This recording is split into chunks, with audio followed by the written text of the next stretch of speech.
పాట పాటి తెలంగాణ రాష్ట్ర కమాండర్ కామ్రేడ్ మచ్చల్ల నక్సలైటు వెంకటరెడ్డికి ఓటేసి అధికారం ఇస్తే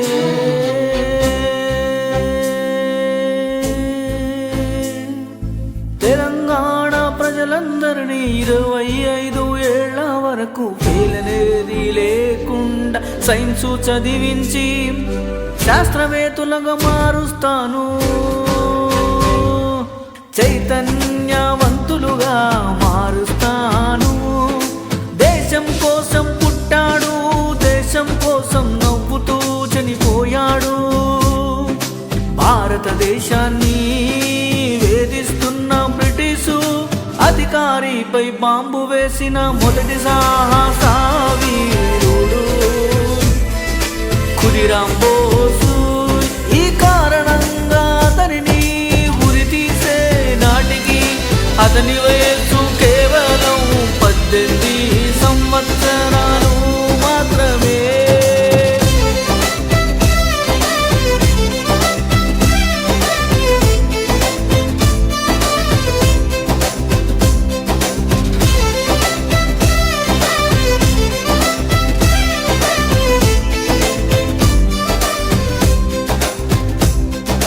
భారతీయ స్వాతంత్ర పోరాటంలో చిన్న వయసులోనే వీరమరణం పొందిన విప్లవ వీరుడు ఖుదీరాం బోసు. నక్సల్స్ చంద్రబాబుపై ఎందుకు దాడి చేశారో చూద్దాం. 1995లో అప్పటి ముఖ్యమంత్రి అయిన ఎన్టీఆర్ గారిని అధికారం నుండి దించేసి తన సీఎం అయ్యాక నక్సల్స్ పై కఠిన చర్యలు ప్రారంభమయ్యాయి. చంద్రబాబు గ్రేహౌండ్ ఫోర్సును మరింత బలపరిచారు. ఈ గ్రేహౌండ్ ఆపరేషన్ వల్ల నక్సల్స్ శక్తి తీవ్రంగా తగ్గింది.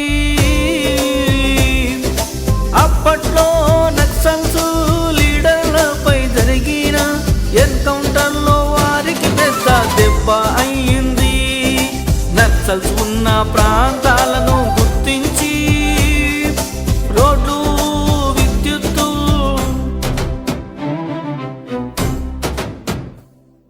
డెవలప్మెంట్ పనులు ఎక్కువ కావడం వల్ల వారికి ప్రభావిత ప్రాంతాలు తగ్గుతున్నాయని భావించారు. అందుకే తమ ఉద్యమానికి ప్రమాదమని చంద్రబాబును ప్రధాన టార్గెట్ గా గుర్తించారు. ప్రభుత్వ భద్రత వ్యవస్థకు హెచ్ఆర్కు ఇవ్వాలని ఉద్దేశంతో ఆ ప్లాన్ ప్రకారమే 2003లో తిరుపతి అలిపిరి ఘాటు రోడ్డులో తనను టార్గెట్ చేసి బ్లాస్ట్ చేశారు. పాటా పార్టీకే మీ ఓటు, మచ్చల్ల వెంకటరెడ్డి